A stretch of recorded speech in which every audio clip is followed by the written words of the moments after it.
જય શ્રી કૃષ્ણ. પુષ્ટિ પરિવાર અમદાવાદ પ્રેસિડેન્ટ શ્રીમતી પૂર્ણિમાબેન પરીખ દ્વારા આયોજિત સત્સંગ સત્ર વિષય વૈષ્ણવી વેશભૂષા. ષષ્ઠ પીઠાધીશ્વર પરમ પૂજ્ય ગોસ્વામી 108 શ્રી દ્વારકેશલાલજી મહારાજશ્રીના સ્વમુખે વર્ણન કરવામાં આવશે. તો સૌપ્રથમ શ્રી પૂર્ણિમાબેનને વિનંતી કે તેઓ સ્વાગત પ્રવચન કરે. ષષ્ઠ પીઠાધીશ્વર પૂજ્યપાદ ગોસ્વામી 108 શ્રી દ્વારકેશલાલજી મહારાજશ્રીના ચરણોમાં દંડવત પ્રણામ. આપ શ્રી અત્યંત વ્યસ્ત હોવા છતાં પુષ્ટિ પરિવારની વિનંતી સ્વીકારી તે બદલ આપશ્રીનો ખૂબ ખૂબ આભાર વ્યક્ત કરું છું. આજે સમગ્ર વિશ્વ પર કોરોનાએ પોતાનું સામ્રાજ્ય ફેલાવ્યું છે. સર્વત્ર અંધકારનો અછાયો ફેલાયો છે. ત્યારે પ્રભુની કૃપા આપણા સર્વના જીવનમાં આનંદનો ઉન્માદ જગાડે એ હેતુથી આજે આ સત્સંગનું આયોજન કરવામાં આવ્યું છે. પૂજ્ય મહારાજશ્રીના સ્વમુખે શ્રવણ કરી આપણે ધન્યતા અનુભવીશું.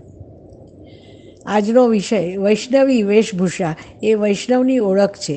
જ્યારે પણ આપણે વૈષ્ણવી વેશ ધારણ કરી પ્રભુ સન્મુખ જઈએ છીએ ત્યારે ખૂબ જ પ્રસન્ન થાય છે કે એ તો મારો જ સેવક આવ્યો છે અને પ્રભુની કૃપા આપણી ઉપર થાય છે.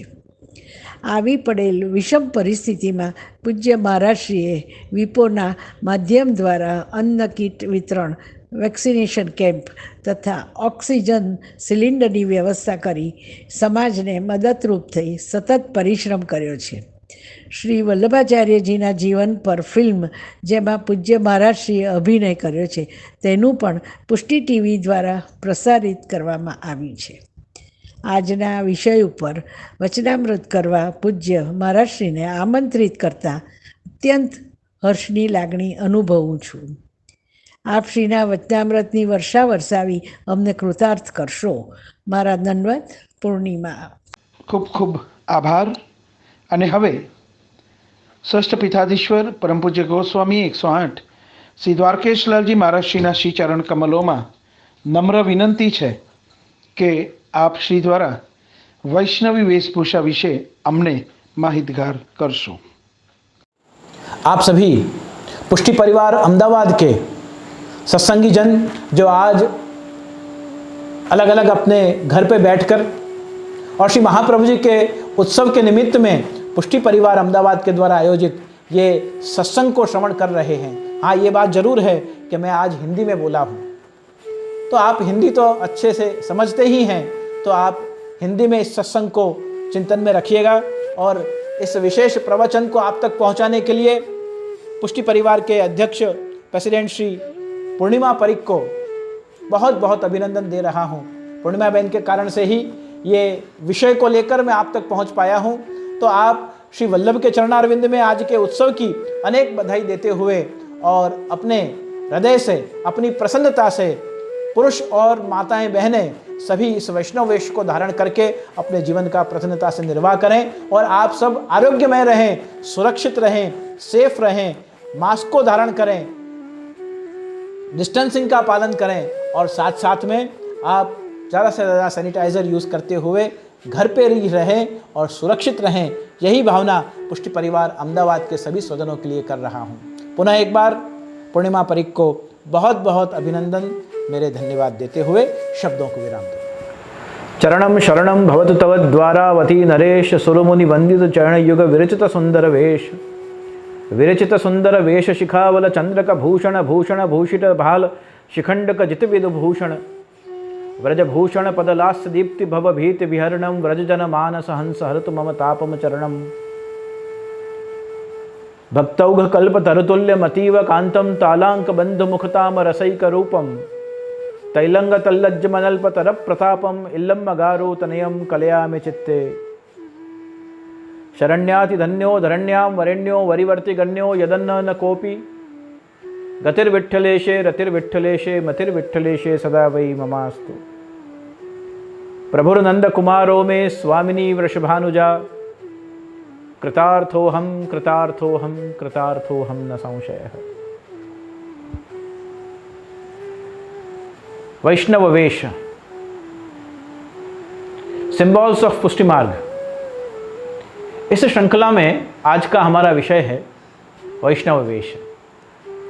और इस विषय पर आज हम ऐसे शुभ दिवस में महामंगल पर्व पर सत्संग कर रहे हैं, जब हमारे आचार्य शिरोमणि जगत गुरु श्रीमन महाप्रभु श्री वल्लभाचार्य चरण के प्रागट्य महोत्सव की ये शुभ मंगल वेला है। और उस शुभ उत्सव के इस महामंगल पर्व पर जब सत्संग का सौभाग्य आपको और हमें सभी को प्राप्त हुआ है, उस मधुर वेला में श्री ठाकुर जी से, प्रभु से और महाप्रभु से यही विनंती है कि ये कोरोना महामारी को अब अपनी करुणा के द्वारा विश्व से विदाई किया जाए, और जो भी अज्ञानात् विस्मृतेर भ्रांत्याद् यद्नूनं अधिकं कृतं तत्सर्वं क्षम्यताम देव प्रसीद परमेश्वर। जीव सृष्टि से, प्रकृति की छेड़छाड़ में और धर्म से, विचारधाराओं से, संस्कृति से और आध्यात्म से, परस्पर मानवता की दृष्टि से और जीव मात्र को हानि पहुंचाने वाली जितनी भी चेष्टाएं मानव जाति के द्वारा हुई हैं, उन सभी को क्षमा करते हुए प्रभु अब इस महामारी से संसार निवृत्त हो, जीव मात्र का कल्याण हो, और जो निजजन हैं जिनको इसकी पीड़ा हुई है, उन सभी को पुनः शांति और आरोग्यमयता प्राप्त हो, यही अभ्यर्थना श्री प्रभु के चरणों में, आज के उत्सव नायक हमारे श्री महाप्रभु के चरणों में कर रहा हूं। महाप्रभु श्री वल्लभाचार्य चरण, श्री आचार्य चरण के इस पावन पर्व पर आप सभी को महामहोत्सव की परम मंगल खूब खूब बधाई है, खूब खूब अभिनंदन है और खूब खूब मेरी शुभकामनाएं हैं। हम वंश सृष्टि और वैष्णव सृष्टि साथ में मिलकर श्री आचार्य चरण के इस भक्ति मार्ग के राजपथ पर चलें। विचार भेद हो सकता है, वैचारिक मान्यताएं अलग हो सकती हैं, ग्रंथों का इंटरप्रिटेशन, उसका अर्थ, भावार्थ, अन्वयार्थ, शब्दार्थ, व्याख्यान जो भी उसकी हम पढ़ते हैं, चिंतन में रखते हैं, सबके अपने अपने स्वतंत्र अर्थ उसके किए जा सकते हैं, करते हैं। पर उस स्थिति में मूल हम श्री वल्लभ के वचनों को पकड़ते हुए श्री आचार्य चरण से विनती करें कि हम जैसे हैं भले बुले सो ही तिहारे श्री वल्लभ।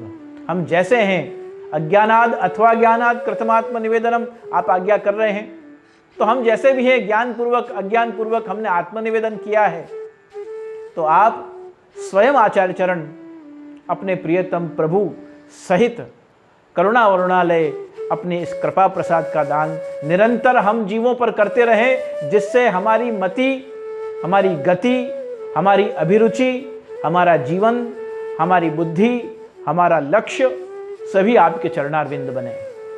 प्रलोभन बहुत हैं कलिकाल में, सर्व मार्गेषु नष्टेषु। उस स्थिति में आप और हम रह रहे हैं, और सभी मार्ग जब नष्ट हो चुके हैं, तो भक्ति मार्ग परम वसंत खिलाता हुआ सभी दैवी जीवों के अंतर में एक अद्भुत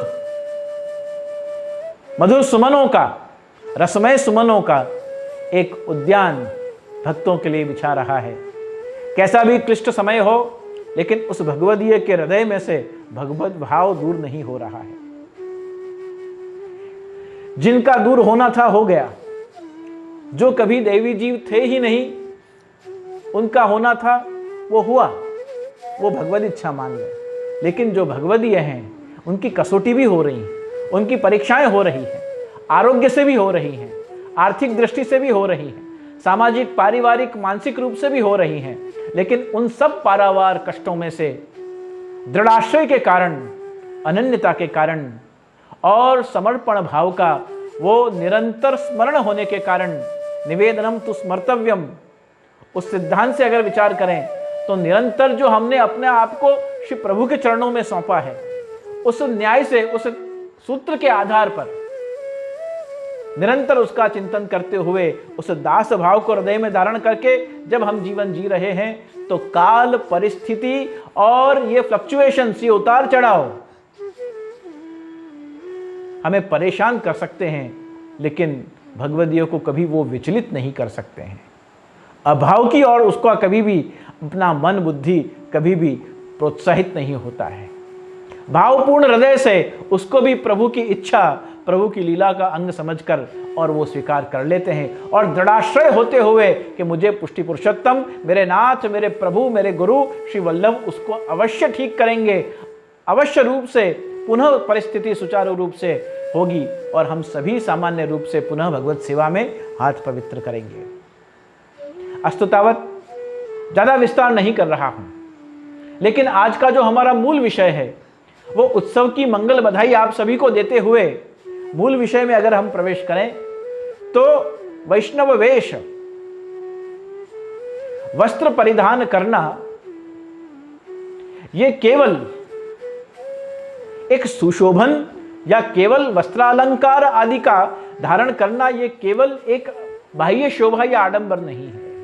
इसके पीछे कई परंपराएं हैं, इसके पीछे के कई कारण हैं, इसके पीछे की कई वैदिक सूत्रों के आधार पर वैदिक परंपराओं का निर्वाह है। इसमें प्रमाणभूत रूप से भी और प्रमेयात्मक भावात्मक रूप से भी उभय दृष्टि से अगर इसका चिंतन हम करेंगे तो समन्वयात्मक रूप से इसका चिंतन करने के लिए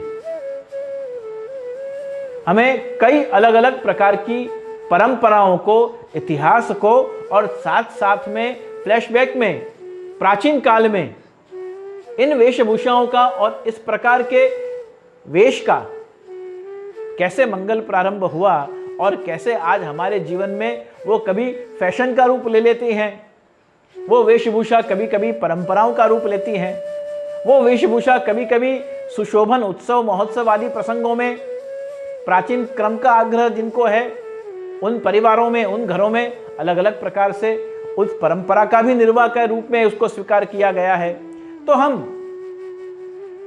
इस वेशभूषा के बारे में एक इतिहास की दृष्टि से कब से कौन सी चीज प्रारंभ हुई उसका चिंतन प्रारंभ करते हैं। और प्राचीन इतिहास में अगर हम वेशभूषा के बारे में, हमारे वसनों के बारे में अगर हम पृष्ठ पलट कर देखते हैं तो प्राचीन काल में तो केवल धोती उपरना को धारण करने का ही प्रकार था, और उपवस्त्र के रूप में जिसे हम उपरना कहते हैं, धोती और उपरना, धोती शब्द का जो अर्थ है, धोती शब्द आए धोता से, धोती शब्द आया धोता से, और जो कटी से नीचे के भाग को आवृत करने के लिए जो पहना जाता है उसको अलग अलग पारिभाषिक शब्दों में, अलग अलग राज्यों में, अलग अलग परंपराओं में, अलग अलग प्रकार के रहन सहन पद्धतियों के आधार पे, वहाँ के वातावरण और वहाँ की ऋतुकालीन परिस्थितियों के आधार पर उन पहरवेशों का बंधारण निर्धारण किया गया है। और आप जानते हैं जैसे भारतवर्ष में अलग अलग राज्यों की कुछ 13-14 गांव बदलते ही भाषा शैलियाँ भी बदलने लगती हैं, भोजन की शैलियाँ भी बदलने लगती हैं, भूषा की, आभूषणों की शैलियाँ बदलने लगती हैं, वसन की, वस्त्रों की शैलियाँ भी बदलने लगती हैं, रहन सहन बदलने लगते हैं, तीज त्योहारों के तरीके भी बदलने लगते हैं। आप 16-17 गाँव के आगे निकलते जाएंगे तो हर 16 गाँव 17 गाँव के पीछे ये सब परिवर्तन आपको दिखेंगे। हर राज्यों के तो ये सब अलग अलग तीज त्योहार, भाषा, भूषा, भोजन आदि सब कुछ अलग है, लेकिन कुछ गांवों को हम आगे निकल जाए तो एक ही राज्य में अलग अलग गांवों में, जैसे गुजरात में उत्तर गुजरात की भाषा, मध्य गुजरात की भाषा, पूर्व गुजरात की भाषा, कच्छ की भाषा और सौराष्ट्र की भाषा, ये भाषा में ही कितना परिवर्तन है, वहाँ के लोक जीवन में कितना परिवर्तन है, उन शैलियों में कितना परिवर्तन है। अगर हम गुजरात को लें तो भाषा, भूषा, भोजन की इन सभी पद्धतियों में, परंपराओं में, राज्यों के हिसाब से और गांवों बदलने के कारण से और ऋतुओं के कारण से संस्कृतियों के अलग अलग रूप हमको देखने मिलते हैं। तो उसी प्रकार से दक्षिण में जिसे लुंगी कहते हैं और आसाम मिजोरम की तरफ अगर हम जाएं तो उसे सरोंग कहते हैं। एक रूप में जो लपेटा कर जो पहनी जाती है, जिसे दक्षांगी भी कहा है, पूरबिया भी कहा है, मेवाड़ी के क्रम में जिसे तहमत भी कहते हैं, दुलंगी, परदनी, मुक्टा, स्याफी जिसे अंगोछा कहते हैं, इन सब को भी धारण करने का एक अलग अलग तरीका, अलग अलग प्रकार रहा है। और धोता शब्द से जो आगे को आवृत्त करते हुए पीछे की तरफ भी एक लांग जाती है और पीछे उसका बंधन होता है, उसी प्रकार से आगे भी उसकी एक लांग जाकर आगे से भी उसका बंधन होता है। उसे दुलंगी के रूप में भी दोनों तरफ से उसको बंधन करके भी पहना जा सकता है, एक तरफ से भी उसे आवृत्त करके पहना जा सकता है, एक तरफ का हिस्सा आगे का स्वतंत्र रखते हुए उसे जेब में रखकर भी उसे ऊपर लिया जा सकता है। धोती के अंदर ही उसको खोसकर उसकी पड़ के ऊपर परत जमाते हुए उसकी पूरी डिजाइन को कॉन्सेंट्रेट करके और सिंक्रोनाइज किया जा सकता है, एक रूपता प्रदान की जा सकती है। उस प्रकार से धोती को धारण करने के भी कई अलग अलग प्रकार हैं। और धोती के जो कलकत्ता में जैसे बंगाल के लोग धोती पहनते हैं, चुन्नट वाली धोती पहनी जाती है, तो वहां उन सलों को बनाते हुए उस धोती का एक अलग सा प्रकार है और वो अलग प्रकार से उसको जेब में डालकर पहना जाता है कुर्ते के ऊपर। तो धोती को धारण करने की कितनी परंपराएं हैं। ऐसे ही उपवस्त्र जो उपरना हम धारण करते हैं, वो उपरना धारण करने की भी हमारे यहाँ कई पद्धतियां हैं। किस प्रकार से यहाँ गांठ मारकर और पीछे के पड़ को दोनों तरफ से आवृत्त करते हुए, आधे कंधे खुले रखते हुए, आधे कंधों को आवृत्त करते हुए, एक तरफ से नीचे से निकालकर ऊपर तरफ पहनते हुए, दोनों तरफ से नीचे से निकालकर और पीछे गांठ लगाकर पहनते हुए, कई प्रकार के उपवस्त्रों को धारण करने के लिए इस तरफ से ऊपर लेकर दूसरी तरफ का भाग भी ऊपर लेकर उनका बॉर्डर्स मैच करते हुए अलग अलग प्रकार से उपवस्त्र धारण करने की भी हमारे यहाँ पद्धतियाँ प्रचलित हैं।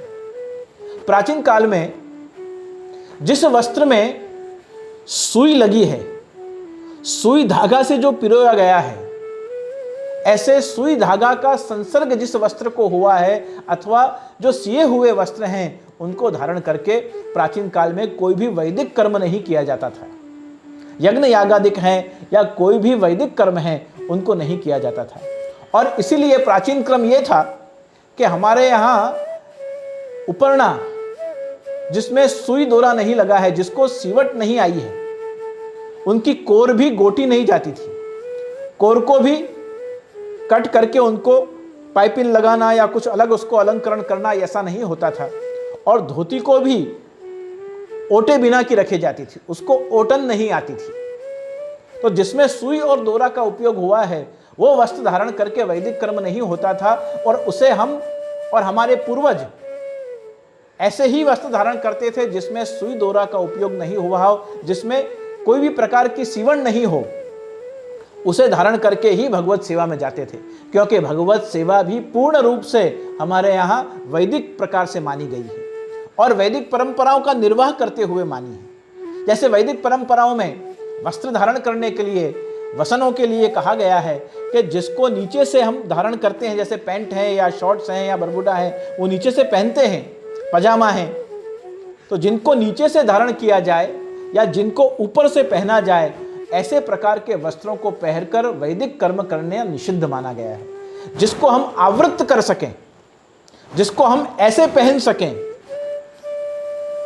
उन्हीं वस्त्रों को ऊपर या नीचे से ग्रहण करते हुए उनको बंधन में लाना, उस शरीर पे ऐसे वस्त्रों को धारण करके वैदिक क्रम या सेवा का प्रकार नहीं होता है। इसलिए प्राचीन काल में धोती और उपरना धारण करके सेवा की जाती थी। और इसीलिए माताएं, महिलाएं, बहनें उसी प्रकार की एक बहुत व्यवस्थित रूप से आचार संहिता का उस वैदिक आज्ञा का पालन करते हुए जब स्पर्श में अपरस में सेवा में जाते थे, तो उस समय में उसी प्रकार के वस्त्रों का जिनको ऊपर से भी न पहना जाए, जिनको नीचे से भी न पहना जाए और जिनका आवरण उस प्रकार से हो, उस प्रकार के वस्त्र ही अंतर्बाह्य रूप से धारण करके और परिधान करके भगवत सेवा में जाते थे।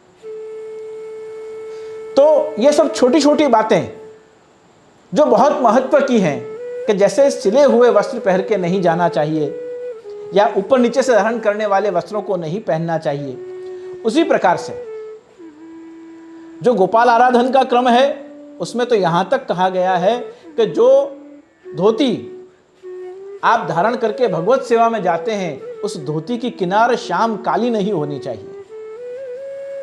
वो विष्णु आराधना में, वो गोपाल आराधना में, वो भगवत सेवा में निषिद्ध मानी गई है। श्याम किनार की धोती पहनकर भगवत सेवा नहीं होती। तो इस प्रकार के अलग अलग विधान अलग अलग ग्रंथों में हमें देखने मिलते हैं। तो धोती उपरना का प्रकार है, उसी प्रकार से जो पाग पे लपेटे आते हैं, ऐसे मस्तक को बंधन किए हुए भगवत सेवा में आप प्राचीन चित्रों को देखेंगे तो जितने हमारे पूर्वजों के चित्र जो भगवत सेवा करते हुए हैं, उन्होंने वृंदावनी टोपा धारण किया होगा, ब्रजवासी टोपा धारण किया होगा, लेकिन पाग धारण करके भगवत सेवा करते हुए आपको कोई चित्र नहीं मिलेंगे। कोई भी चित्र जिनमें पाग धारण करी है और आरती चंवर मूर्छल कर रहे हैं या बीड़ी अरो गा रहे हैं, इस प्रकार के कोई भी आपको पाग धारण किए हुए कोई भगवत सेवा करते हुए नहीं दिखेंगे। तो वो वेदागना का पालन था, वैदिक परंपराओं का पालन क्रम था, और साथ साथ में भगवत सेवा में शरीर की फ्लेक्सिबिलिटी उस प्रकार से रहे कि हमारे वेश के कारण से, वसनों के कारण से भगवत सेवा में कहीं भी व्यवधान उत्पन्न न हो। तो उपवस्त्र जो धारण किया जाता था उसमें कई प्रकार के टेक्सटाइल कपड़ों का, वस्त्रों का उपयोग अलग अलग रूप से होता था। जब धोती उपरना धारण करते थे तो सूत्रव भी धारण करते थे, सूती वस्त्रों के, रेशमी वस्त्रों के, दुपट्टाओं को भी धारण किया जाता था, सेलाओं को भी धारण किया जाता था। प्राचीन चित्रों में, हम आचार्यों के चित्रों में देखें तो घटाओं में तो जैसे ठाकुर जी का वस्त्रों का रंग होता था, उसी प्रकार के उसी घटा के वस्त्र आप स्वयं भी धारण करके और पूर्वज आचार्य आप सेवा में पधारे हैं, ऐसे चित्र प्राप्त होते हैं। हरे लहरिया में, हरे और श्वेत लहरिया में, और पीत और श्वेत लहरिया में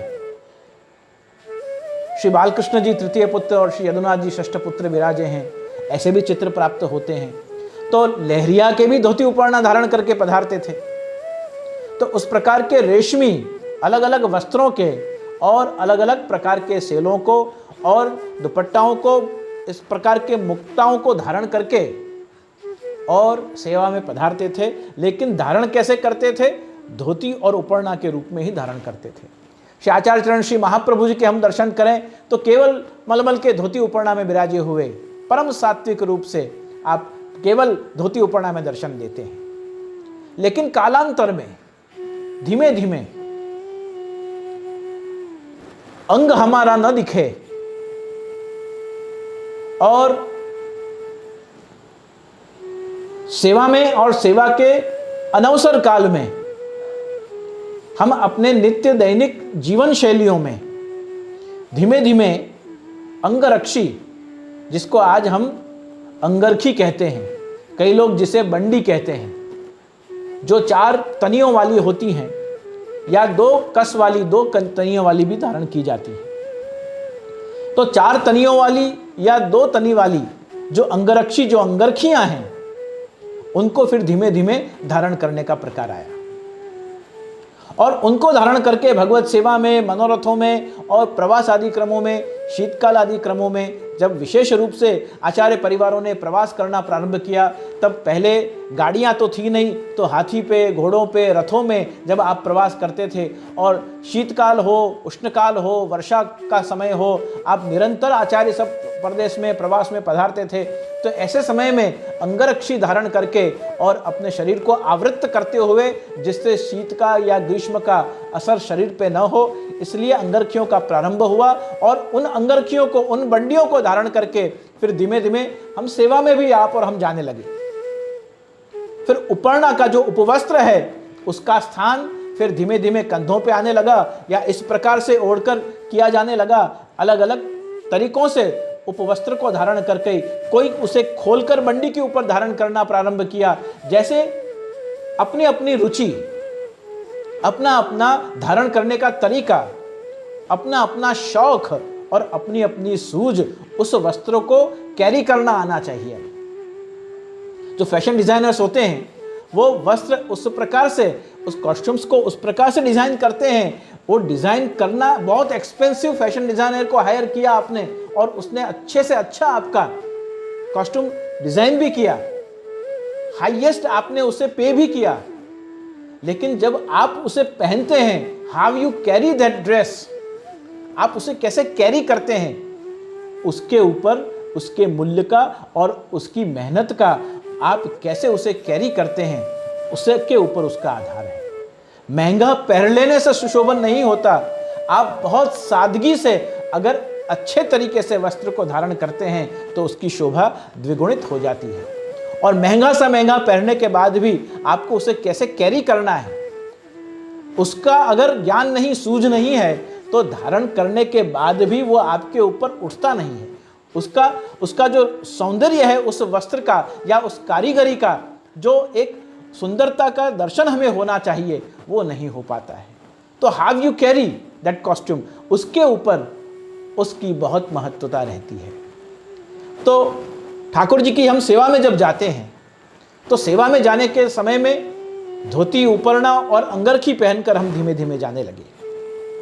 काल बदला, समय बदला, उसके साथ साथ अगर हम श्री ठाकुर जी के वस्त्रों का अगर चिंतन करें, हम अपने वस्त्रों की तो बात कर रहे हैं, लेकिन ठाकुर जी के जो वर्षोत्सव के पूरे वर्ष में जन्माष्टमी से जन्माष्टमी तक की अगर आप रीत की पुस्तक देखें, श्रृंगार प्रणाली देखें, उन श्रृंगार प्रणालियों में वर्षोत्सव के क्रम में पूरे वर्ष के दरमियान जिन वस्त्रों को हम परिधान श्री ठाकुर जी को कराते हैं, जैसे शीतकाल है तो शीतकाल में खिनखाब के वस्त्र आते हैं, साटिन के वस्त्र आते हैं, मोहरबूटी के खिनखाब के वस्त्र आते हैं, जरदोजी के वस्त्र आते हैं, उड़तू के वस्त्र आते हैं, लिस्मा के वस्त्र आते हैं, और साथ साथ में विसर्जन के वस्त्र आते हैं, दरियाई के वस्त्र आते हैं। गजी के वस्त्र हम श्रीअंग पे धारण नहीं करवाते हैं, जिसे मशरू कहा जाता है। हमारे यहां मशरू है, गजी जो है वो श्रृंगार की छाप में, वस्त्र की छाप में, मूढ़ा जी के आवरण करने में और अलग अलग प्रकार के आवरण करने के कार्यों में आता है, क्योंकि उसे बनाने की जो पद्धति है उसके कारण से आपको श्रीअंग में धारण वो नहीं कराया जाता, क्योंकि वो अंदर की तरफ से थोड़ा रफ होता है, हार्ड होता है, उल्टा धरा नहीं सकते, और सीधा धराएं तो जो पीछे का भाग होता है वो ठाकुर जी को मलमल का अस्तर भी लगा लें तो उसके बीच बीच में जो कणियां आती हैं वो ठाकुर जी के श्रीअंग पे परिश्रम देती है। यहां तत्सुख का विचार करते हुए उन वस्त्रों की पसंदगी की गई है। राग भोग और श्रृंगार के माध्यम से हम प्रभु को रिझाते हैं। श्री गोसाई जी की अद्भुत कृपा, एक दिव्य दृष्टि और एक कला की दृष्टि कि जिसमें आपने कैसा अद्भुत बैलेंस किया है। उसी प्रकार से अगर उष्णकाल है तो दोरिया के वस्त्र हैं, मलमल के वस्त्र हैं, छापा के वस्त्र हैं, केसर के छापा के वस्त्र, और तिलमली उसके छापा के, श्याम वस्त्र छापा के वस्त्र भी आते हैं, केसरी छापा के वस्त्र भी आते हैं। अलग अलग प्रकार के उष्णकाल के चित्रकाम के साज के भी आते हैं, और अलग अलग प्रकार की मलमलें भी आती हैं। अलग अलग प्रकार के जामनादी वस्त्र भी आते हैं, जो मलमल के अंदर, सफ़ेद के अंदर ही सफ़ेद सेल्फ डिज़ाइन हो, उस प्रकार के जामदानी के वस्त्र भी धराए जाते हैं। अलग अलग प्रकार के डोरिया, बड़ी चौकड़ी के डोरिया, छोटी चौकड़ी के डोरिया, दुहेरी चौकड़ी के डोरिया, बड़ी खाना के चौकी के डोरिया, कितने प्रकार के डोरिया आपको अंगीकार होते हैं। और डोरियाओं को अलग अलग रंगों में रंग कर भी श्रीअंग पे धराए जाते हैं। जो बंटा, जो गादी, तकिया, बालस पे, खंड की सीढ़ियों पर, खंड पाठ की गादियों पर, चरण चौकी की सीढ़ियों पर, ये गादियों पे जो वस्त्र आते हैं उस प्रकार के, अगर उष्णकाल है तो जाड़े वस्त्र आते हैं और शीतकाल है तो मलमल के वस्त्र उन गादी तकियों पे आते हैं। क्या कारण है? तो भाव की सूक्ष्मता देखिए आप। शीतकाल में गादी तकियों पे ज्यादा जाड़े वस्त्र नहीं आते, शीतकाल में मलमल के वस्त्र गादी तकियों पे और खंडपाठ पे आते हैं। क्यों? क्योंकि शीतकाल में जिस गादी पे आप विराजमान हैं उसके अंदर रुई है और रुई की गर्मी आपको पहुंचे, इसलिए मलमल का वस्त्र गादी पे धारण कराया जाता है। और उष्णकाल में जाड़ा लट्ठा का जो वस्त्र आता है, उस जाड़े वस्त्र के, जाड़े कॉटन के वस्त्र को गादी के ऊपर बिछाया जाता है, जिससे रुई की गर्मी आपको न लगे और वो जाड़ा वस्त्र ऊपर आ जाने से उसके ऊपर गादी पे आप विराजें या उस पे चरण रख के आप पधारें तो वो रुई की जो उष्णता है वो आपके श्रीअंग को परिश्रम न दे। भाव की सूक्ष्मता देखिए आप। इस मार्ग में वस्त्रों की जो वैविध्यता है, अगर नवरात्र का समय है तो छापा के वस्त्र चल रहे हैं, कार्तिक की नवरात्र में, चैत्र की नवरात्र में छापा के वस्त्र आ रहे हैं, और अगर कार्तिक की नवरात्र है तो जरी के वस्त्र आ रहे हैं, ताश के वस्त्र आ रहे हैं, बड़ी ताश के, छोटी ताश के, दुहेरी ताश के, तिरंगी ताश के, ये अलग अलग प्रकार के ताश जिसमें जॉर्जेट के ऊपर किनारी का, चेक्स का काम किया हुआ हो, उस प्रकार के जॉर्जेट के वस्त्र के ऊपर। और रेशमी ताश भी आता है, खीनखाब का ताश भी आता है आजकल, जिसमें ताश के संग खीनखाब की मोहर बुटियों का काम किया जाता है। ऐसे अलग अलग प्रकार के बहुत वैविध्यपूर्ण वस्त्रों का समावेश हमारे वर्षोत्सव की सेवा प्रणाली में किया गया है। उसी प्रकार से श्रावण में अलग अलग प्रकार के लहरियों का क्रम लिया जाता है। भोपाल शाही लहरिया, पचरंगी लहरिया, एकरंगी लहरिया, और अलग अलग लहरियाओं का प्रकार राजस्थानी संस्कृति से आया। उसी प्रकार से चुंदड़ियों का प्रकार है, हरी चुंदड़ी, चौफुली चुंदड़ी, पीली चुंदड़ी, लाल चुंदड़ी, इस प्रकार की जो चुंदड़ी के वस्त्र बनते हैं। फागुनिया में, फागुन के दिनों में अलग अलग फागुनियाओं के रंग होते हैं। पचरंगी फागुनिया, एकरंगी फागुनिया, जो सफ़ेद वस्त्र के ऊपर गुलाब की छांट हो, उस प्रकार से नीचे बॉर्डर उसके बिल्कुल लाल की जाती है और फागुनिया के रूप में होता है। उसी प्रकार से छांटना के वस्त्र आते हैं जो रंगरेज के यहाँ से छिटमा होकर और आते हैं, और उन कोमल वस्त्रों को किनारी लगाने के बाद श्री ठाकुर जी को धराया जाता है। तो जैसे वेशभूषा की परंपराएं जो प्राचीन काल से चली आ रही थी, उसका एक अद्भुत कॉम्बिनेशन उन वस्त्रों का, टेक्सटाइल का, उन क्लोथ मटेरियल्स का बहुत वैविध्य रूप से, रॉ सिल्क जिसे हम कहते हैं, उसे दरियाई के रूप में प्राचीन क्रम में प्राप्त होता था, तो वो दरियाई प्राप्त हुआ, जिसे हम आज जूट कहते हैं। तो उसका उपयोग मंदिर वस्त्र आदि के क्रमों में किया जाता था, और ढकना के रूप में वस्त्रों के, आभरण के जो छाप हुआ करती थी, उसके ढकना के रूप में उस जूट के वस्त्रों को, गजी के वस्त्रों की ऊपर ढकना तैयार करके और किया जाता था। तो इस प्रकार से जो ठाकुर जी वस्त्र धरते हैं, अगर जरदोजी के वस्त्र धरे हैं, अगर जरी के वस्त्र धरे हैं, अगर खिनखाब के या लिस्मा वस्त्रों को धारण किया गया है, तो अंदर एक श्याम वस्त्र का लपेटा भी आता है, जिससे वो जरी ठाकुर जी को, या वो जरदोजी का जो काम है, वो असल जरी का काम ठाकुर जी के श्रीअंग पे लगे नहीं। जब फरुख शाही के या कारचोबी के वस्त्र धारण कराए जाते हैं, जिसमें जरी के ऊपर जरी के ही फूल की डिजाइन होती है, जो दिवाली के दिन ठाकुर जी धारण करते हैं, दशहरा के दिन ठाकुर जी धारण करते हैं, उस प्रकार से जो फरुख शाही के या ये सब जो जरी के वस्त्र हैं, उनके अंदर एक श्याम वस्त्र भी धराया जाता है, जिससे जैसे पाग धारण करवाई तो उसके अंदर मुकुट वस्त्र आता है, जिसके ऊपर पाग धराई जाती है। तो मुकुट वस्त्र का मतलब क्या हुआ कि श्रीअंग के ऊपर पहले श्याम वस्त्र धराया जाता है और उसके ऊपर वो फरुखशाही या कारचोबी की या जरदोजी जो पाग धराई गई है उसको धारण कराया जाता है, जिससे मस्तक के ऊपर वो चुभे नहीं। ठाकुर जी को धारण करने के बाद परिश्रम नहीं होना चाहिए।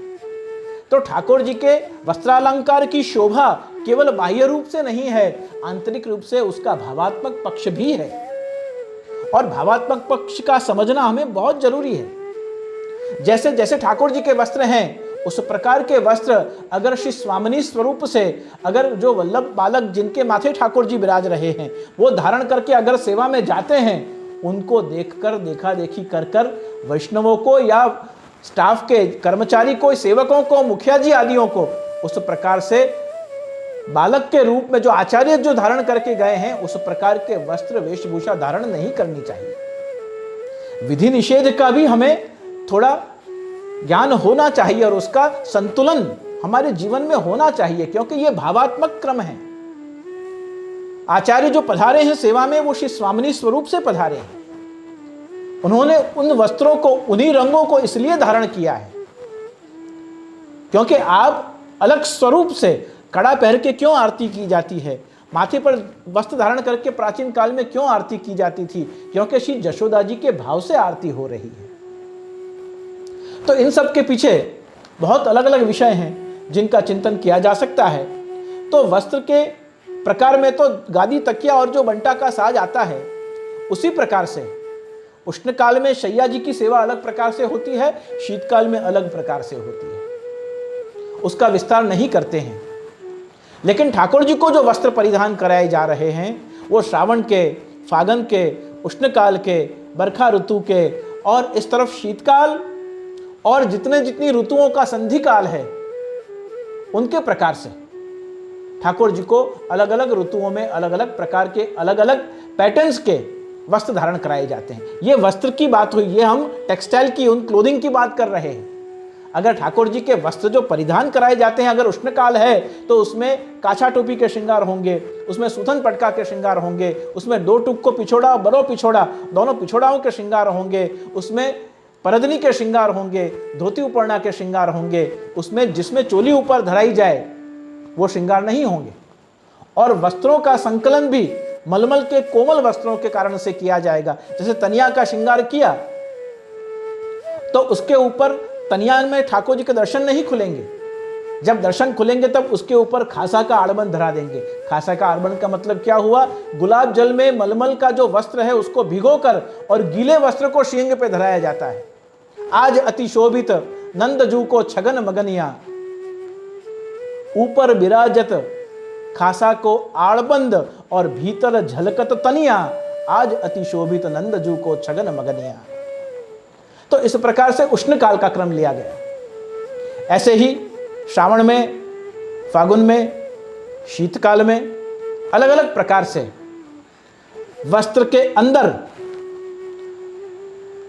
दत्तू और नीमा, रुई बिना का वस्त्र और रुई सहित का मलमल का वस्त्र, जिसका एक तरफ से श्याम और एक तरफ से लाल वस्त्र होता है। कई घरों में ऐसी परंपरा है, वो बहुत कोमल मुलायम मलमल के वस्त्र के अंदर उस रुई को पधराकर और उस नीमा को धराया जाता है।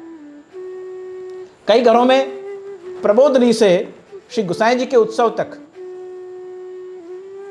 जो आत्मसुख कहते हैं उसको अंदर धराने को, कई घरों में उसे आत्मसुख कहा जाता है, वो लाल रंग का आता है।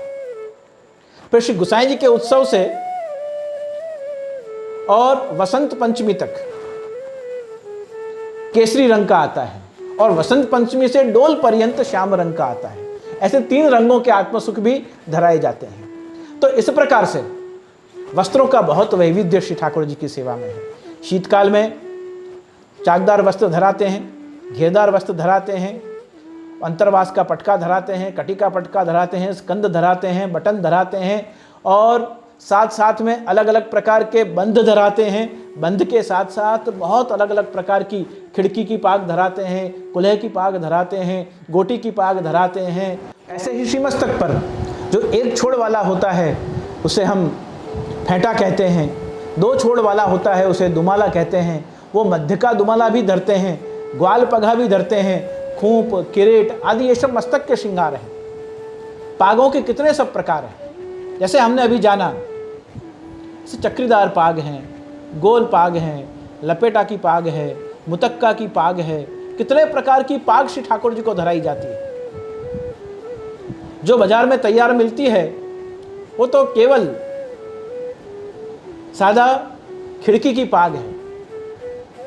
वो खिड़की की पाग में उस प्रकार से लपेटे होते हैं जैसे बीच बीच में गैप हो, अंदर से जो मैड़ है उसका रंग भी दिखे और ऊपर से जो पाग की पट्टी जा रही है वो अलग रंग की हो, अंदर से खिड़की बनी हुई हैं और वो पाग धराई जाती है। तो पाग के भी बहुत प्रकार हैं। शीतकाल में छींट के वस्त्र जब धरते हैं संक्रांति के दिनों में, तो छींट के वस्त्र अलग अलग प्रकार की छींट आती है, हम जानते हैं। ऐसे ही छींट के अंदर घेरदार, तो घेरदार के अंदर रुई भरी भई, चाकदार के अंदर रुई भरी भई, महावस्त्र, चोली आदि सब में वस्त्र के अंदर, छींट के वस्त्र के अंदर रुई भरी हुई और उसके ऊपर मलमल का अस्तर, जिसे हम कवई कहते हैं, कवई धारण कराई जाती है। पटका धारण कराने का अलग अलग प्रकार, उनमें छोटी फतवी घेरदार की, बड़ी फतवी चाकदार की, ऐसे फतवी धराने का प्रकार, ये सब अलग अलग प्रकार की। श्री श्रीनाथ जी के दर्शन करने के लिए जब ताज बीबी आई थी, उस समय में ताज बीबी का वेश देखकर श्रीनाथ जी ने श्री गोसाई जी से कहा कि बाबा मुकु ऐसो सूथन धारण करवाओ। श्रीनाथ जी के लिए श्री गोसाई जी ने वैसा ही सूथन सिद्ध करवाया और श्री श्रीनाथ जी को धरवाया और बड़ी प्रसन्नता से श्रीनाथ जी को आज भी सूथन धराया जाता है। आपने मांग के वैसा सूथन सिद्ध करवा के और धारण किया। वहाँ यह यवन वेश है, धारण करना चाहिए नहीं करना चाहिए, श्री जी को जो पसंद आया और श्री गोसाई जी को आज्ञा करी और गोसाई जी ने सिद्ध करके उसे धारण करवाया। आज भी जब जब धरते हैं तब बाजन लागे हेरी बहोरी ढप, बाजन लागे हेरी, नृत्य तो आवत ताज को प्रभु गावत होरी गीत। राग नट में ये कीर्तन आज भी श्री सन्मुख गाया जाता है। तो नृत्य तो आवत ताज को प्रभु गावत होरी गीत, बाजन लागे हेरी बहोरी ढप, बाजन लागे हेरी, ये कीर्तन को आज भी गाया जाता है। और इस कीर्तन को जब जब गाया जाता है तब तब उस लीला का स्मरण होता है जब आपने मांगकर ताज बेगम का उस सूथन को सिद्ध करवा के और वैसा प्रथम बार सूथन धारण किया। उसी प्रकार से अगर हम देखें तो जो जामा है वो जब कुषाण युग था, जब पर्शियन नहीं आए थे, उससे पूर्व के 3000 BC, उस समय के पीरियड में अगर देखें तो हाथ से लेकर कौनी तक का एक वस्त्र, कंठ से लेकर कटी तक का एक वस्त्र और कटी से लेकर घुटन तक का एक वस्त्र, उस प्रकार के आवृत किए हुए प्राचीन कुषाण काल के, हुण काल के कई चित्र हमको प्राप्त होते हैं। जैसे श्रीमद् भागवत जी में किरात हुणांद्र पुलिंद पुलकसा आभीर कंका यवना खसादयः यन्नेश्च पापा यदुपाश्रयाश्रया शुद्धन्ति तस्मै प्रभविष्णवे नमः। तो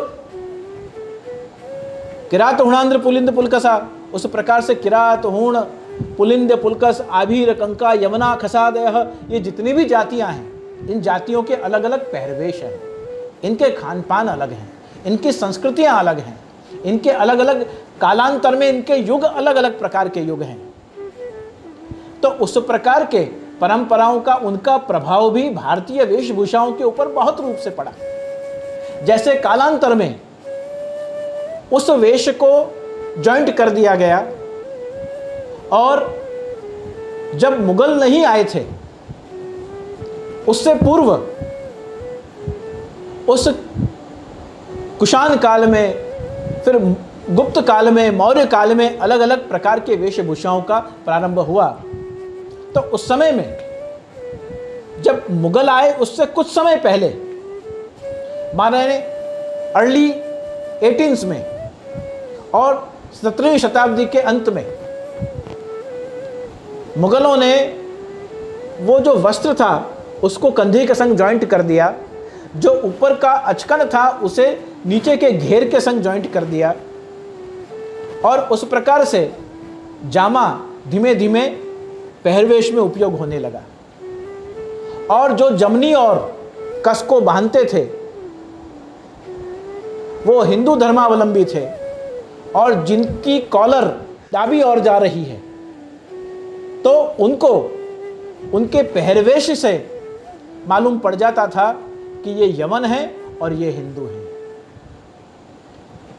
राइट हैंड साइड पे अगर ये कस गई है तो वो हिंदुओं की अंगरखी है, और वो अगर दाहिने और डाबी ओर चली गई तो वो यमनों की है।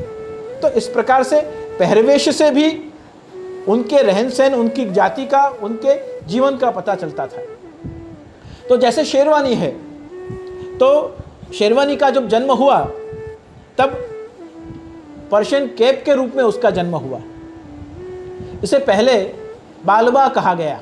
शेरवानी का पहला नाम बालबा था और उसी से बिल्कुल शरीर से कसा हुआ और नीचे से घेरदार, जिसको चपकन कहा जाता था। और चपकन वर्षों तक पुरुष वर्ग उसे धारण करते थे। और फिर जब मुगल आए, जब राजपूत आए, तो उस चपकन को बहुत सलदार, उसकी बाह अगर खोल दी जाए तो एड़ी तक आ जाए, लेकिन उसको सलदार हाथों में पहनकर उसकी बाहों को पहना जाता था और एकदम कस के उसकी अंगरखी होती थी और यहाँ से उसका प्रारंभ होता था और पूरा घेर उसका 64 कलियों का, 150 कलियों का, 250 कलियों का, ऐसे घेर जामा का होता था। फिर जामा की अलग अलग 3 पैटर्न्स आई, जिसमें चाकदार का भी जामा आया, जिसमें दोहरा जामा आया जो बीच में से अलग फाट हो जाती थी उसकी, और जिसमें अखंड जामा भी आया जिसमें पूरा घेर एक ही होता था। प्रायः 2 फाट वाले जो जामा थे वो यमन शासक पहनते थे और अखंड जो जामा हुआ करता था वो राजपूत राजाएं धारण करते थे। तो इस प्रकार के मुगल काल में आप कई चित्र ऐसे देखेंगे जहां शाहजहां ने, जहांगीर ने इस प्रकार के चाकदार के जामा धारण किए हैं, चाकदार की अंगरखियां और फतवियां धारण की हैं, जिनका नीचे से शेप चाकदार के जैसा होता है। वो युग जब समाप्त हुआ तब धीमे धीमे उस चपकन को, जिसको बहुत कस के पहना जाता था, उसी में से एक नए वस्त्र का आविष्कार हुआ जिसको हम अचकन कहने लगे, जो बिल्कुल शरीर से चिपका हुआ रहता था और कई सलों से जिसको पहना जाता था। उस चपकन का ही नाम अपभ्रंश होके और अचकन हो गया। और धीमे धीमे अचकन को अलग अलग प्रकार के तनियों से बांधकर पहने जाने लगा। लेकिन लेट मुगल काल में उस अचकन को, जिसको तनियों से धारण किया जाता था, जिसके ऊपर आधे बाह की फतवी, पूरे बाह की फतवी ये धारण करी जाती थी, जो आधी फतवी और लंबी फतवी दोनों जामा के ऊपर भी फतवी धारण करने लगे और अलग अलग प्रकार के अचकनों के ऊपर भी फतवी धारण करने लगे। लेकिन उन अचकनों को कस से धारण किया जाता था और बीच में भी कस आती थी।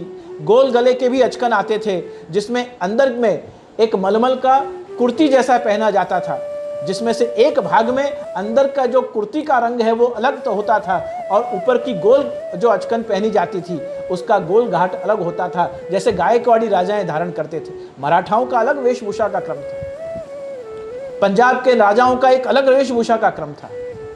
उसी प्रकार से राजपूतों का, मुगलों का, इनके बहुत अलग अलग वेशभूषाओं के वस्त्रों का प्रभाव ठाकुर जी के वस्त्रों के क्रम में भी हुआ 550 साल में, और आचार्य परिवार में भी सेवा के दरमियान तो वही परंपरा रही। लेकिन सेवा के समय के सिवाय, क्योंकि बहुतेरे राजा परिवार, राजघराने वल्लभ कुल आचार्य परिवार के शिष्य हुआ करते थे, तो जब जब राज दरबार में निमंत्रण प्राप्त हुआ करता था उस समय राजा के वेश में, राजा के भी राजा हमारे गुरु हैं, राजाधिराज हैं, उस रूप में आपको वहाँ पधराया जाता था।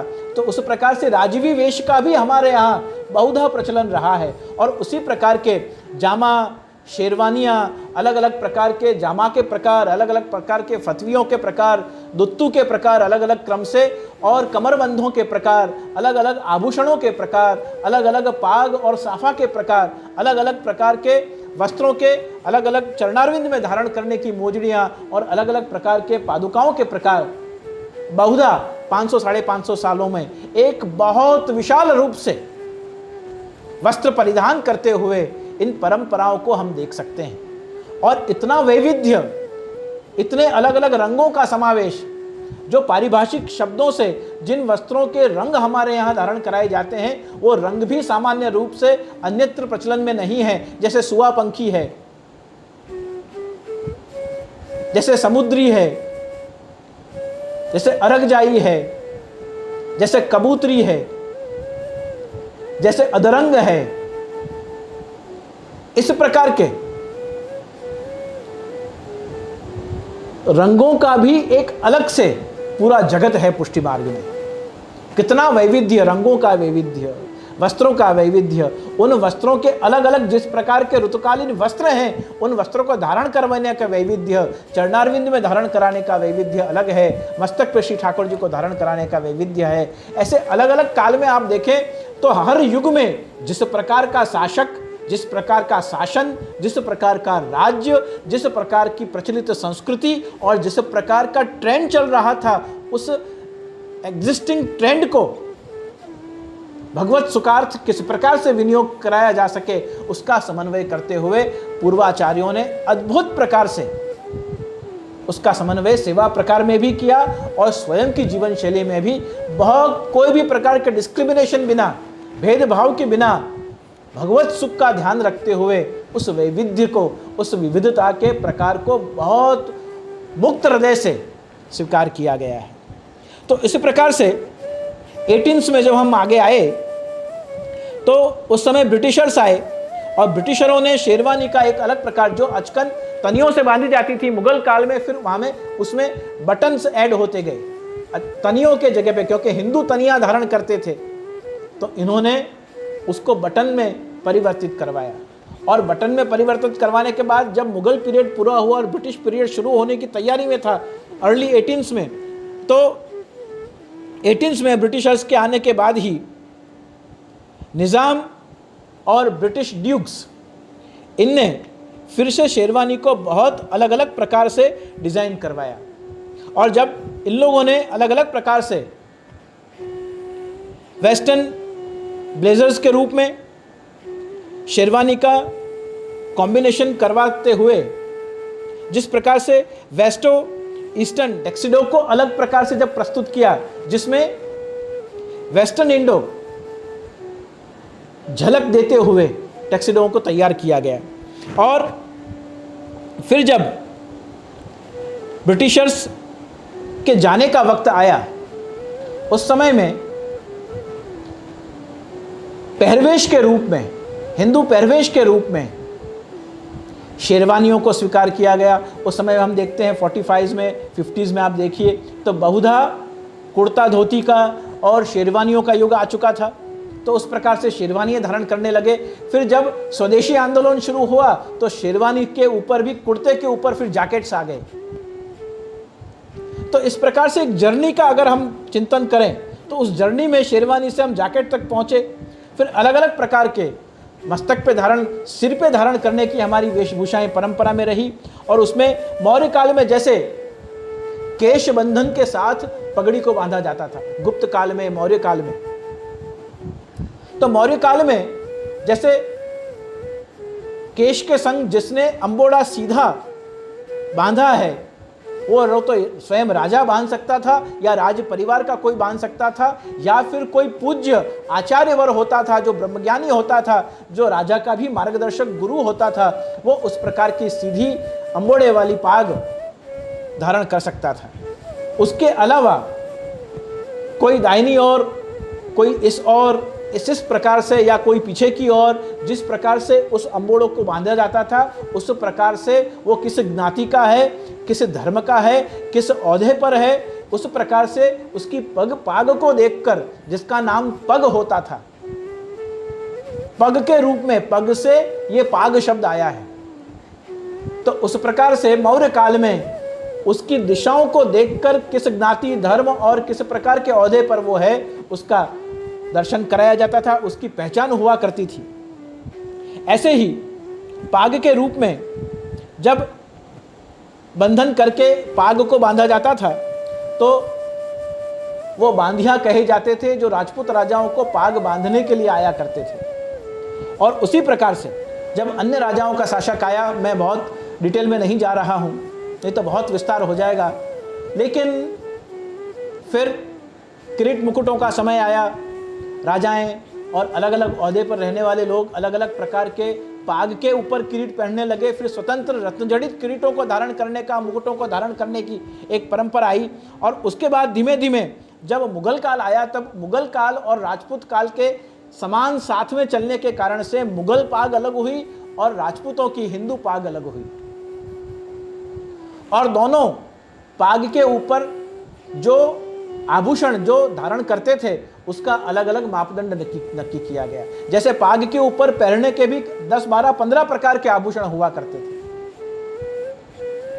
जैसे पाग के ऊपर पाग की लड़, ठाड़ी लड़, टेढ़ी लड़, लूम, झोरा, सिरपेच और साथ साथ में शीशफूल, फतेह चांद, ये सब जो पाग पे पहना जाता था। और पछेवड़ी से उसकी शेप को देते हुए और पछेवड़ी बांधकर और उस पाग की मजबूती की जाती थी। इस प्रकार से अलग अलग मुगल कालों में पाग के साथ ही उन रत्नों को सी दिया जाता था। उस प्रकार के सिरपेच और जो पछेवड़ियाँ होती थी, जो कटपेच धारण करे जाते थे पाग के ऊपर, वो पीछे से झुकी हुई पाग होती थी, आगे से पट्टादार कसमा पाग होती थी और उसके ऊपर आभूषणों को सी दिया जाता था। वो पूरे पाग के संग वो आभूषण निकल जाते थे। लेकिन हिंदू जो धारण करते थे वो आभूषण अलग होते थे और पाग अलग हुआ करती थी। फिर जब निज़ाम का युग आया तो निज़ाम ने दस्तार नाम की पाग को इवेंट किया। और दस्तार का मतलब ये था कि वो दस्तार के प्रकार की एक पाग हुआ करती थी जो पर्शियन इंप्रेशन से उसको ब्रिटिशर टच को देते हुए उन्होंने उस निज़ाम ने दस्तार को तैयार किया। और दस्तार के अलग अलग रंग को अलग अलग ओहदे पर बैठे हुए लोग धारण कर सकते थे। उसका रंग, दस्तार का रंग देखकर पहचान लिया जाता था कि ये मंत्री है, ये उपमंत्री है, ये सेनापति है, ये खजांची है। दस्तार का युग आया। उसके बाद जब दस्तार का युग समाप्त हुआ तब मराठाओं का और पेशवाई पगड़ियों का एक अलग दौर चला, जिसमें मैसूर की पेटा पाग, दोनों तरफ से लपेटा की हुई और सिली हुई पाग, मैसूर की पेटा पाग को धारण करने का भी एक समय प्रारंभ हुआ। इन पगड़ी के जो आभूषण हैं उसको अलग अलग प्रकार से अलग अलग राज्य के राजाएं पहनते थे। और उन्हीं राजाओं के प्रकार से जब जब उन आचार्य परिवारों में राज परिवारों का आना होता या आचार्य परिवार जब राज परिवारों में आमंत्रित किए जाते, तो जो राज्य में जिस प्रकार से आप पधारे हैं उन राज्यों में आप उसी प्रकार की वेश को धारण करके पधारा करते थे। इसलिए राजवी वेश में आज भी हमें कई प्रकार के वैभवी चित्र आचार्यों के प्राप्त होते हैं, क्योंकि बहुधा हिंदू राजाएं उस समय के हमारे आचार्यों के और परम तेजस्वी ओजस्वी आचार्यों के शिष्य होते थे। और शिष्य होने के बाद उन आचार्यों को समकक्ष रूप से आदर सम्मान देते हुए भव्य महलों का निर्माण आचार्यों के लिए, गुरुओं के लिए करवाए जाते थे।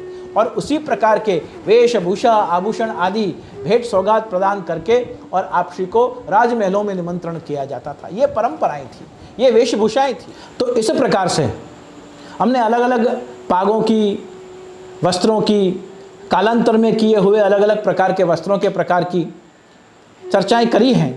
लेकिन मूल विषय जो वैष्णव वसन हमारा है वो आज के युग में किस प्रकार का होना चाहिए। अगर आप सेवा में धोती उपरना धारण करके जाएं, अति उत्तम बात है। धोती और अंगरखी धारण करके जाएं, अति उत्तम पक्ष है। और धोती उपरना और अंगरखी धारण करके जाएं, बहुत आनंद से बात है। श्री ठाकुर जी के सन्मुख हमें स्वच्छ सुंदर वस्त्र धारण करके, वस्त्रों में से दुर्गंध ना आए, वस्त्रों को धारण करके हम जब जाएं तब श्री ठाकुर जी के श्रृंग का स्पर्श करना है। हमारे स्वच्छ वस्त्र हों, उज्ज्वल वस्त्र हों, सुंदरता से धारण किए हुए हों, हमने स्वयं अतर धारण किया हुआ हो, जिससे हम श्री ठाकुर जी की सेवा में हाथ पवित्र करने जाएं तो उस समय में ठाकुर जी को सुगंधी आए। और साथ साथ में इस बात का ध्यान रखें कि जैसा हमारे गुरुवर्य आचार्य श्री वल्लभ जो इस प्रकार के वस्त्र धारण करते हैं, उस प्रकार के वस्त्र, उस प्रकार के उपरना, उस प्रकार के अंगरखी, उस प्रकार की साज सज्जा हमको न तो ठाकुर जी के सन्मुख करके जानी है, न स्वयं हमको करके बाहर घूमना है। यथा सुंदरता में याति, हमको सुंदर लगे ऐसा धारण जरूर करना है, पर आचार्यों के समकक्ष होकर हमें उन वेशभूषाओं को धारण नहीं करना है। हम धोती, उपरना, अंगरखी, उत्सव आदि हो तो इकलाई आदि धारण करें। कई बार उत्साह में वैष्णवादी लोग केसरी वस्त्र भी धारण कर लेते हैं, कोई बुराई नहीं है, लेकिन यह हमारा विवेक नहीं है, समकक्ष गुरु के नहीं होना है। हमारी दीनता दासत्व का यह हमें ख्याल रखना है। और बहुत उत्सव है, उमंग है और हमने धारण घर में कर भी लिया तो उसमें कोई निषेध भी नहीं, नहीं पहन सकते ऐसा कुछ नहीं। लेकिन इकलाई धारण करना, अलग अलग प्रकार से इकलाई को धारण कर सकते हैं और प्रसादी चंदन धारण करें। और माताएं, बहनें, महिलाएं सेवा में जब जाएं तो उस प्रकार के वस्त्र धारण किए जाएं जिस प्रकार के वस्त्रों का आदेश सेवा में धारण करने के लिए किया गया है, अंतर्बाह्य वस्त्रों को। और जब बाहर हो तब भी किस प्रकार के वेश को धारण करना, उस प्रकार की मर्यादा में आप रहें। अलग अलग आज के युग के हिसाब से, फैशन के हिसाब से अलग अलग उम्र में हर व्यक्ति, स्त्री और पुरुष, युवक और युवतियां अलग अलग प्रकार के वेशभूष धारण करते हैं और यह हर युग में होता आया है। पर विशेष करके हम जैसे वैष्णव चिन्ह का आग्रह रखते हैं, उसी प्रकार से वैष्णवी वेश का भी हम आग्रह रखें। और जितना बने बहुत, जिसमें आपका शरीर कंफर्ट जोन में आए, आप खुद रिलैक्स फील करें, ऐसा ये बिल्कुल हल्का फुल्का सा हमारा वेशभूषा का एक प्रकार रहा है। तो आप धोती उपरना जितना समय ज़्यादा से ज़्यादा धारण कर सकें, धोती अंगरखी आप जितना समय ज़्यादा से ज़्यादा धारण कर सकें और अपने वेशभूषा का ये गौरव बढ़ाते हुए आप धोती, अंगरखी, उपरना आदि को धारण करें। उष्णकाल है तो केसरी कोर की सुंदर धोती धारण करके सेवा में जाएं। सावन है तो अलग अलग प्रकार की सुंदर धोतियों को, उपरनाओं को, अंगरखी को धारण करके सेवा में जाएं और अपने माथे विराजते श्री ठाकुर जी की सेवा करते हुए, खूब लाल लड़ाते हुए, इन वैष्णवी वेश को धारण करते हुए ज़्यादा से ज़्यादा समय हमारे शरीर के ऊपर वो वैष्णवी वेश रहे, ऐसा आग्रह रखते हुए इस वैष्णवी वेश के आज के विषय को हम यहाँ से समाप्त करेंगे।